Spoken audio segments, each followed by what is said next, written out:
Cadal presenta Cuarto de Hora, tu programa semanal especializado en realidad latinoamericana e internacional, conducido por Jorge Elías. La frontera entre Estados Unidos y México ha dejado de ser una simple línea geopolítica para convertirse en una suerte de laboratorio, de un experimento de control migratorio inédito, opaco y profundamente alarmante. El reciente y demoledor informe de Human Rights Watch, titulado "Nos abandonan aquí a morir: deportaciones desde Estados Unidos a México de cubanos y otros nacionales de terceros países", expone una de las caras más duras de la política migratoria del segundo gobierno de Donald Trump. Cuando un Estado decide deportar a un ciudadano extranjero, la norma internacional indica que debe ser devuelto a su país de origen. Hoy esa lógica está rota. Bajo un andamiaje de acuerdos secretos y no publicados, Estados Unidos está expulsando a miles de personas de diversas nacionalidades directamente hacia México. Para desentrañar esta trama de diplomacia oculta y violaciones sistemáticas de los derechos humanos con nombre y apellido, nos acompaña Juan Papier, subdirector de la División Américas de Human Rights Watch. Juan, no estamos hablando únicamente de flujos de tránsito reciente. La investigación documenta el drama de hombres y mujeres con décadas de residencia legal y arraigo familiar en Estados Unidos. Jorge, muchas gracias por la invitación. Este informe que acabamos de publicar es sobre la deportación de cubanos a México y decidimos priorizar este tema entre varios otros porque los cubanos durante muchos años han vivido en los Estados Unidos con una situación migratoria en algún sentido de privilegio. No han sufrido las deportaciones que han sufrido otras nacionalidades, en parte debido a cuestiones geopolíticas y debido a la represión sistemática de derechos humanos en Cuba. Muchos de los cubanos que nosotros entrevistamos habían llegado durante la crisis del Mariel en 1980 o habían llegado en los 90 solicitando asilo, llevaban décadas en los Estados Unidos, tenían familia en los Estados Unidos, son dueños de propiedades en el país, han creado negocios en la Florida y hoy tristemente han sido deportados y algunos están durmiendo en la calle de pueblos mexicanos controlados por el crimen organizado. ¿Qué es ensañamiento contra la comunidad cubana y particularmente contra los adultos mayores que llegaron en oleadas en los años 80 y 90? Creo que lo que hay es un ensañamiento contra todos los migrantes sin distinción alguna y han encontrado que a estos migrantes cubanos es, entre comillas, más fácil deportarlos. Muchos de ellos tenían órdenes de deportación, pero estas eran órdenes de deportación de hace 20 o 30 años que estaban en pausa. Y cuando estas personas fueron cumpliendo con la ley a presentarse ante ICE para seguir con su situación migratoria, en lugar de poder continuar en el país como lo estaban haciendo hace décadas, fueron detenidos y deportados a México. El informe echa por tierra la retórica oficial que justifica estas medidas bajo el argumento de la seguridad nacional o la expulsión de criminales peligrosos. Y los datos son contundentes. Más de una cuarta parte de los deportados carece de antecedentes penales y quienes los tienen corresponden mayoritariamente a faltas menores o condenas extinguidas hace décadas. Estos datos son muy importantes porque el gobierno del presidente Trump ha dicho que las deportaciones están enfocadas en the worst of the worst, lo peor de lo peor, en supuestos criminales peligrosos. Y en realidad lo que nosotros encontramos utilizando estadísticas oficiales del gobierno de los Estados Unidos es que solamente el 16% de los cubanos deportados a México habían sido condenados por un delito violento o potencialmente violento. La mayoría o no habían sido condenados de ningún delito o habían sido condenados por delitos muy menores que al parecer no permitirían deportarlos luego de tantos años del país. En el país sería una medida completamente desproporcionada para estas personas. Ahora, mientras Estados Unidos asfixia económicamente a los organismos de protección internacional en la región, el gobierno de Claudia Sheinbaum se debate entre la negativa pública a ser un tercer país seguro y la realidad de un pacto informal admitido bajo juramento por el propio Departamento de Justicia de Estados Unidos. Exactamente. De hecho, el día de ayer, en la mañanera, una periodista de Le Monde le preguntó a la presidenta Claudia Sheinbaum y al canciller de México por nuestro informe y la presidenta dijo que no hay ningún acuerdo con los Estados Unidos, que simplemente se recibe a estas personas por cuestiones humanitarias.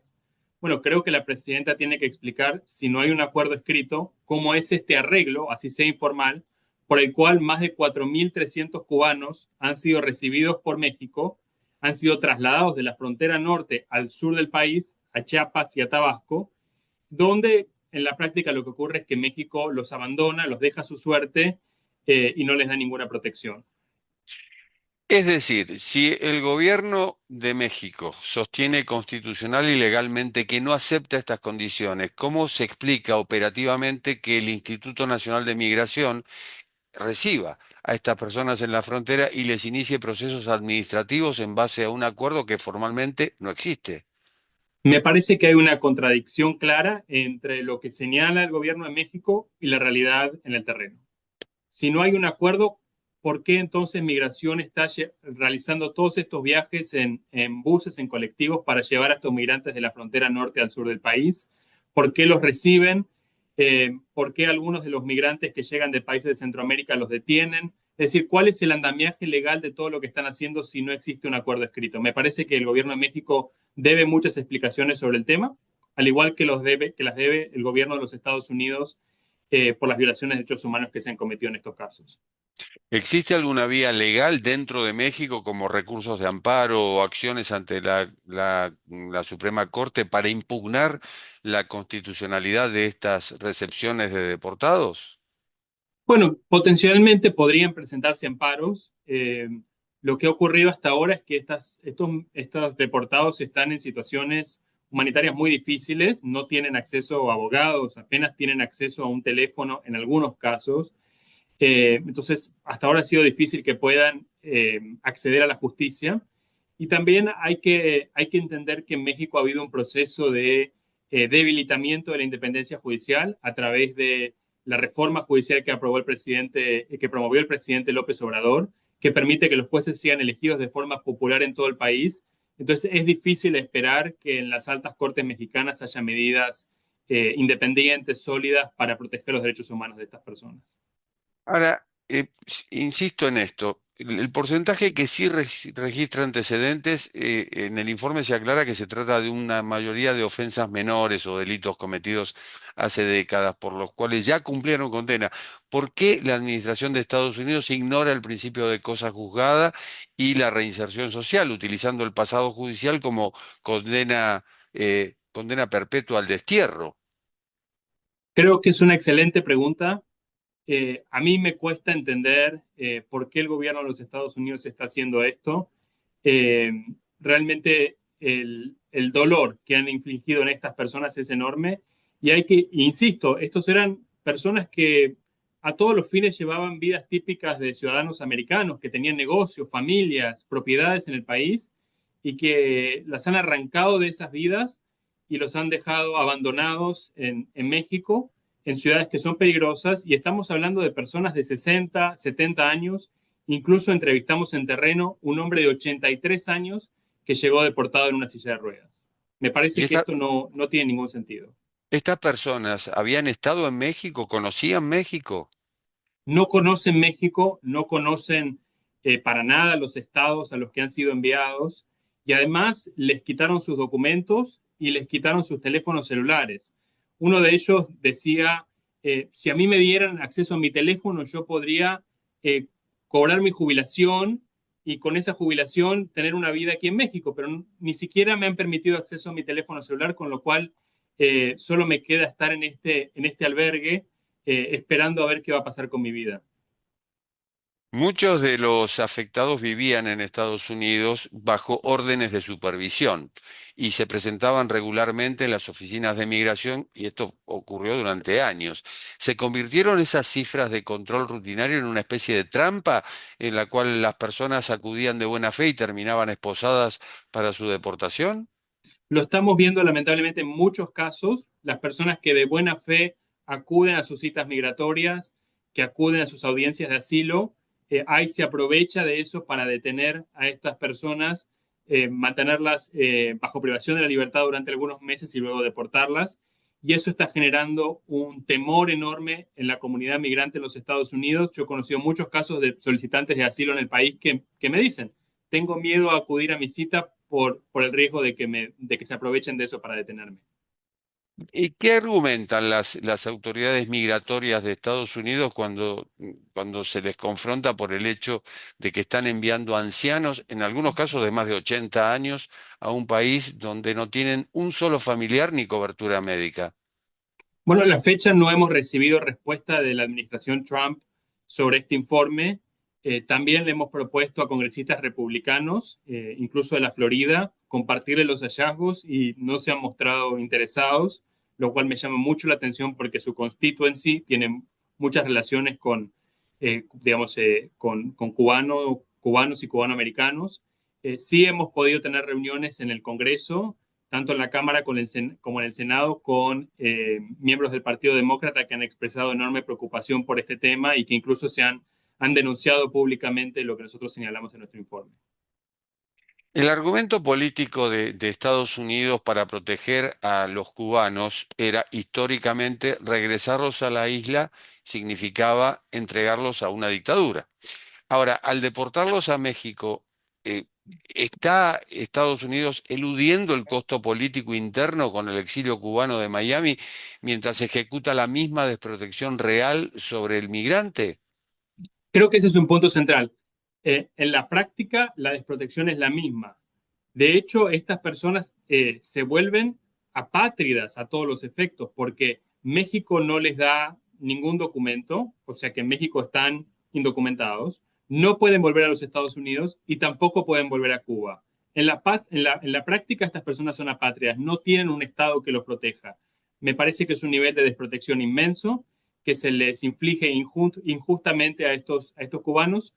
Creo que en parte tiene que ver con lo que señalás sobre el impacto político con las comunidades cubanoamericanas en la Florida y también tiene que ver con que el régimen cubano históricamente se ha negado o ha limitado la cantidad de personas que recibe deportadas en el país.